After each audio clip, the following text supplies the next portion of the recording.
Hello అండి, అందరికీ నమస్కారం. శుభోదయం కూడానండోయ్. ప్రస్తుతం మనం గోదావరి ఎక్స్ప్రెస్లో వైజాగ్ వెళ్తున్నాం. నా పేరు చైతన్య. నాకు ట్రావెలింగ్ అంటే చాలా ఇష్టం. అదే మెల్లగా ప్యాషన్గా మారింది. ఇది నా ఫస్ట్ సోలో ట్రిప్ అండి.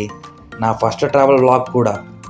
నా ట్రావెల్ జర్నీని వైజాగ్తో స్టార్ట్ చేయడానికి ఒక కథ, కళ, కారణం ఉన్నాయండి. అదేంటో చెప్తా వినండి.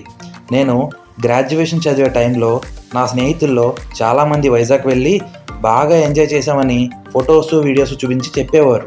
అప్పటి నుంచి ఒక్కసారైనా వైజాగ్ వెళ్ళి ప్రకృతి అందాలని ఆస్వాదించి రావాలని ఉండేది. ఇదిగోండి, ఎప్పటికి కుదిరింది. 10 years తర్వాత నా ట్రావెలింగ్ జర్నీని స్టార్ట్ చేశాను. ఎక్కడికి వెళ్దామని ఆలోచిస్తే నా మైండ్లోకి వచ్చిన ఫస్ట్ ప్లేసు వైజాగ్. రెండో ఆప్షన్ తీసుకోకుండా ట్రైన్ టికెట్స్ అవైలబుల్ ఉన్నాయో లేవో చెక్ చేశాను. అవైలబుల్ ఉండడం చూసి వెంటనే బుక్ చేశాను అనమాట. టైం చూసుకుని ట్రైన్ ఎక్కేసాను. ఇప్పుడు వైజాగ్లోకి మనం ఎంటర్ అవుతున్నాం.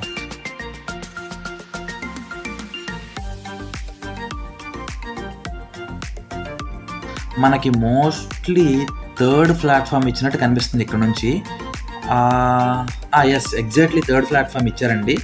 మన 3rd ప్లాట్ఫామ్ లోకి మన ట్రైన్ ఎంటర్ అవుతుంది.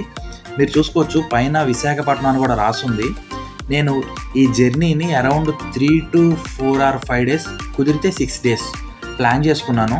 ఎక్కడెక్కడ తిరగాలి, ఏ ప్లేసెస్ చూడాలి కూడా నేను ఒక లిస్ట్ రాసుకున్నాను.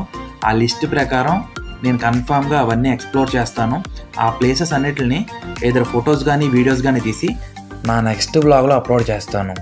మీరు కానీ వైజాగ్లో ఉన్న ప్లేసెస్ని నా వీడియోస్ ద్వారా చూడాలి అనుకుంటే నా ఛానల్కి సబ్స్క్రైబ్ చేయండి.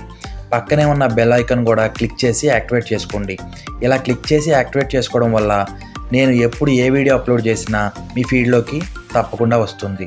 దానివల్ల నాకు సపోర్ట్ దొరుకుతుంది, మీకు ఎంటర్టైన్మెంట్ దొరుకుతుంది. మీరు ఇంకా నన్ను సపోర్ట్ చేయాలనుకుంటే నా ఈ వీడియో లింక్ని మీ ఫ్యామిలీ అండ్ ఫ్రెండ్స్ గ్రూప్లో షేర్ చేయండి. ఇంకా వైజాగ్ అంతా ఎక్స్ప్లోర్ చేసి నెక్స్ట్ అప్డేట్స్ అన్నీ నా నెక్స్ట్ వ్లాగ్స్లో మీకు అందజేస్తాను. Thank you.